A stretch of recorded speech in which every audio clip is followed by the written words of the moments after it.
Hey, what's up guys? Welcome back to our YouTube channel. Today's video I'm going to show you how to fix the MLB The Show 26 companion app not working. So first of all, if it's not working, then check your Wi-Fi connection. If your Wi-Fi is slower, this might take a while to simply, your application to work.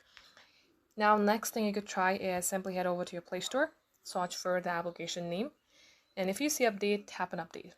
If you see open, that means your application is already updated. Third thing you could try is long tap onto your app, then tap on the I button. It will lead you to a settings page of app info. Here tap on storage, then tap on clear cache.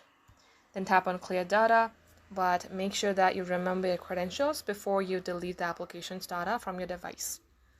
You come back onto app info page, tap force stop, then OK. Now all you have to do is restart your device. Once done, launch your application and it will start working properly. Thank you all for watching. We will catch up in our next upload.